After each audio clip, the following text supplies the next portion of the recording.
देख रहे हैं बीपीए न्यूज। मैं आपके साथ रितिका श्रीवास्तव। उत्तर प्रदेश की धुआंधार 10 खबरों में आप सभी का स्वागत है। तमच्चे के साथ बेटे ने बनाई रील, पकड़ने पहुंची पुलिस तो मां ने कर दिया बवाल, जाम कर दी सड़क। एक तो चोरी, ऊपर से सीना चोरी। ये बात गाजीपुर के विकास राजभर पर बिल्कुल सटीक बैठती है, जिसने इंस्टाग्राम पर फेमस होने के लिए अपने अवैध असलहे के साथ रील बनाई और उसे अपलोड भी कर दिया। रील का नशा लोगों पर आज के समय में ऐसा चढ़ा हुआ है कि लोग मशहूर होने के लिए कुछ भी करने को तैयार हो रहे हैं। कई बार यही रील का नशा लोगों की जान पर बनाता है।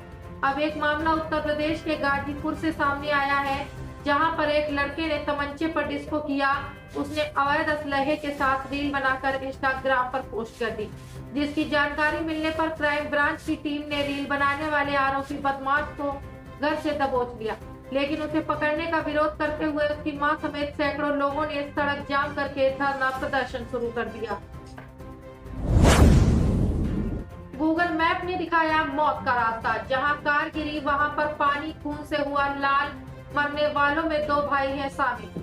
रविवार सुबह खललपुर गांव के लोग रामगंगा किनारे खेतों पर निकले तो उन्होंने दातागंज की ओर से अधूरे पुल के नीचे कार को पड़ा देखा। सूचना पर बरेली जिले के फरीदपुर व बदायूं के दातागंज की पुलिस मौके पर पहुंची। सीओ फरीदपुर आशुतोष शिवम ने मौके पर जाकर जानकारी जुटाई तो घटना स्थल फरीदपुर क्षेत्र का ही निकला। अब फरीदपुर पुलिस जाकर शवों के नाव से ले आई। फरीदपुर इंस्पेक्टर राहुल सिंह ने मृतकों के पास मौजूद मोबाइल से जानकारी जुटाई। फरीदपुर क्षेत्र से उनके रिश्तेदार पहुंच गए। अब शवों का पंचनामा भरना संभव हो सकेगा।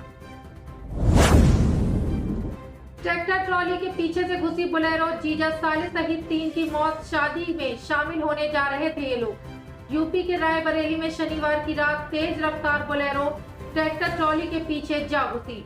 हादसे में बोलेरो सवार जीजा साले और एक महिला की मौत हो गई। 9 लोग गंभीर रूप से घायल हुए। एक साथ तीनों लोगों की मौतों ने परिवार को झकझोर कर रख दिया है। वह शादी में शामिल होने जा रहे थे, रास्ते में हादसा हो गया। मामला बछरावा कोतवाली क्षेत्र के शीतला खेड़ा गांव का है। गांव निवासी धुन्नी सिंह की बेटी की शादी हरचंदपुर थाना क्षेत्र के जुग्गा कपुरवा गांव में हुई है। शनिवार को उनकी बेटी के देवर का तिलकोत्सव कार्यक्रम था। धुन्नी सिंह रिश्तेदारों के साथ बोलेरो में तिलकोत्सव कार्यक्रम में भाग लेने के लिए जा रहे थे। पुलिस की हिरासत में कई उपद्रवी, इनमें 3 महिलाएं भी हैं शामिल। बवाल में 3 की मौत। मुरादाबाद कमिश्नर बोले, हिंसा में 3 की मौत, महिलाएं भी हैं हिरासत में। संभल में जामा मस्जिद के सर्वे के दौरान भड़की हिंसा में 3 युवकों की मौत हो गई। कमिश्नर अंजनेय सिंह ने इसकी पुष्टि की है। हिंसा के सीओ अनुज चौधरी और एसपी के पीआरओ को भी गोली लगी है। मृतकों के परिजनों का दावा है कि पुलिस की गोली से मौत हुई है। हालांकि कमिश्नर ने कहा कि पुलिस फायरिंग में कोई मौत नहीं हुई है। कमिश्नर ने कहा कि हमलावर प्लान तरीके से सर्वे टीम को टारगेट करना चाहते थे। 12-14 साल के बच्चों और महिलाओं को आगे किया गया। अंजनेय सिंह ने संभल हिंसा में 3 युवकों की मौत की पुष्टि करते हुए बताया कि मरने वालों में सराय तरीन निवासी नोमान, हयात नगर का बिलाल और कोट गर्वी का नईम शामिल है। कमिश्नर संभल ने ही कैंप किए हुए। हिंसा के बाद मुरादाबाद में अतिरिक्त पीएसी को संभल रवाना किया गया है। यूपी में करारी हार के बाद मायावती का बड़ा ऐलान, कोई उपचुनाव नहीं लड़ेगी बसपा। अखिलेश बोले, अब होने भी नहीं है। यूपी में 9 विधानसभा सीटों पर हुए उपचुनाव में निराशाजनक प्रदर्शन के बाद बसपा सुप्रीमो मायावती ने अब कोई भी उपचुनाव नहीं लड़ने का ऐलान किया है। उन्होंने कहा कि जब तक चुनाव आयोग फर्जी मतदान रोकने के लिए कोई सख्त निर्णय नहीं उठाता है, तब तक बसपा किसी भी उपचुनाव में भाग नहीं लेगी। उन्होंने कहा कि पहले बैलेट में फर्जी मतदान होते थे, अब यह ईवीएम से भी होने लगा है। हालांकि उन्होंने स्पष्ट किया कि सिर्फ उपचुनाव ही नहीं लड़ेंगे, बाकी चुनाव में भाग लेंगे। वहीं बसपा सुप्रीमो मायावती के इस बयान पर सपा अध्यक्ष अखिलेश यादव ने कहा कि अब यूपी में उपचुनाव होने ही नहीं है। हालांकि अयोध्या की मिल्कीपुर सीट पर कोर्ट का फैसला होने के बाद उपचुनाव हो सकते हैं। शादी में डांस और विवाद, बारातियों में गोली चली, एक की मौत। बागपत में एक शादी में डांस करने को लेकर बारातियों में ही झगड़ा हो गया।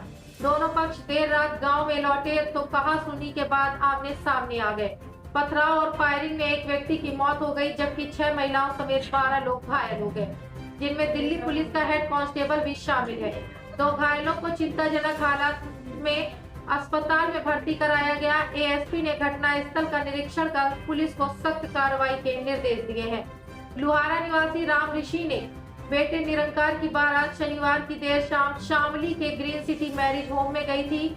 म्यूजिक सिस्टम पर डांस को लेकर राम ऋषि के परिवार के धनेश्वर और रिश्तेदार मोदी नगर के सिकरी गांव निवासी विशाल शर्मा पक्ष के लोगों के बीच मारपीट हो गई, जिसके बाद बारात से धनेश्वर और अपने परिवार के साथ गांव लौट आए। कुछ ही देर बाद विशाल शर्मा पक्ष के लोग भी अपने स्वजन के साथ लुहारा लौट आए और अपना सामान लेकर सीकरी जाने लगे। इस बीच रात लगभग 1:20 पर दोनों पक्ष के लोग आमने सामने आ गए और पथराव और लाठी डंडे चल गए। यूपी में 65% मुस्लिम आबादी वाले इलाके में हारी सपा शेख और तुर्कों की जंग बनी वजह, खास पहनावा आया चर्चा में। 65% से अधिक मुस्लिम मतदाताओं वाली कुंदरकी सीट पर भाजपा की जीत ने कई सियासी संदेश और दलों के लिए सीख दिए हैं। जिस सीट पर सबसे ज्यादा मुसलमान हो और अधिक मतदान हुआ हो, उस सीट पर 1.40 से अधिक वोटों से भाजपा की जीत ने राजनीतिक विश्लेषकों के लिए भी पहेली साबित हुई है। जिस सीट पर 1993 के बाद भाजपा को कभी जीत नहीं मिली हो, वहां भाजपा की बम्पर जीत पर मंथन स्वाभाविक है। आखिर भाजपा के लिए अचंभा जैसी लगने वाली जीत के पीछे क्या वजह है? इसे समझने के लिए इस सीट पर तुर्क और शेख के बटे मुस्लिम राजनीति को समझना जरूरी है। माना जा रहा है कि एक ही जाति के 2 समुदायों के बीच पुरानी सियासी लड़ाई की वजह से इस बार सपा ने यह सीट गंवा दी है। जिस मंदिर को गंदा किया है उसे धुलवा भी दो। सपा की नव निर्वाचित विधायक नसीम सोलंकी को फोन पर मिली धमकी। कानपुर की सीसामऊ विधानसभा सीट से सपा प्रत्याशी नसीम सोलंकी का चुनाव जीतने के बाद एक ऑडियो वायरल हो गया है। ऑडियो में एक व्यक्ति नसीम सोलंकी को धमकी देता नजर आ रहा है। धमकी देने के बालक खुद को भाजपा नेता बता रहा है। धमकी देने वाला व्यक्ति नसीम सोलंकी के ऊपर 200 मुकदमे दर्ज करवाने की बात कह रहा है। दरअसल उपचुनाव के प्रचार के दौरान नसीम सोलंकी ने बनखंडेश्वर मंदिर जाने का मामला एक बार गर्मा गया। मतगणना से एक दिन पहले शुक्रवार को स्वरूप नगर निवासी पूर्व भाजपा प्रवक्ता धीरज चड्ढा ने नसीम सोलंकी को फोन पर धमकी दी। शुक्रवार रात हुई बातचीत का ऑडियो सामने आया, जो जमकर वायरल भी हो रहा है। इस दौरान दोनों के बीच 44 तक बहस हुई। भाजपा सहकारिता मोर्चा के पूर्व प्रवक्ता धीरज चड्ढा ने वायरल ऑडियो में कहा कि मंदिर में जाकर धर्म भ्रष्ट कर दिया, शहर में घूम घूम कर तुम्हारे खिलाफ 200 मुकदमे दर्ज करवाऊंगा। इस पर नसीम सोलंकी ने कहा कि मैं सीपी साहब से बात करके तुम्हारे खिलाफ रिपोर्ट दर्ज करवाऊंगी। नसीम महन बोल रही है? हम बोल रहे हैं। हाँ, मैं धीरज चड्ढा बोल रहा हूँ स्वरूप नगर से। बताइए। जाके बरखंडेश्वर मंदिर जहाँ गंदा कराई हो, उसको गंगा जल से कह के किसी से धुलवा दो बेटा। क्या करें?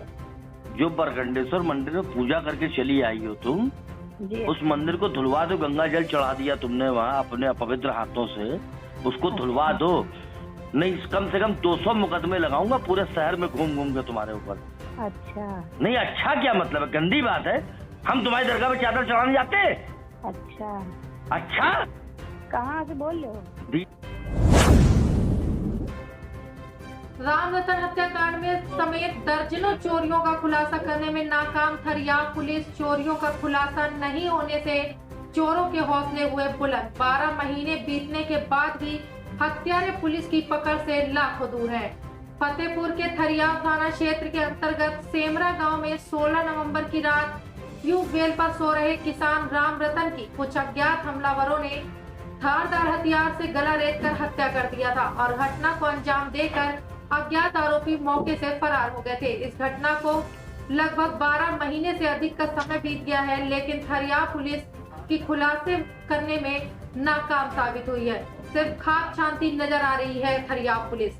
बताया जाता है कि हत्या का खुलासा नहीं होने के पीछे का बड़ा कारण है हल्का पुलिस कर्मियों की नाकामी। बताई जा रही है कि इसी वजह से चलते इतना समय बीत जाने के बाद भी थरियाव पुलिस हत्यारों को सलाखों के पीछे भेजने में नाकाम है। वहीं आपको बता दें कि थरियाव पुलिस की नाकामी का यह कोई पहला मामला नहीं है जिसका खुलासा करने में फेल है। इससे पहले थरियाव थाना क्षेत्र के अंबापुर के पास हाईवे पर पड़े लगभग 30 टन वजनी लोहे के बेलन को चोरों ने पार कर दिया था और थरियाव पुलिस सोती रह गई थी। उक्त चोरी का भी सुराग आज तक नहीं लगा सकी है थरियाव पुलिस। थरियाव कस्बे के केसरवानी परचून के दुकान में भी 40,000 की चोरी की वारदात हुई थी। वहीं बीते दिनों थरियाव कस्बे में हुए चोरी की वारदातों के बाद चोर सीसीटीवी कैमरे में कैद भी हो गए थे, लेकिन थरियाव पुलिस चोरों को ढूंढने में नाकाम है।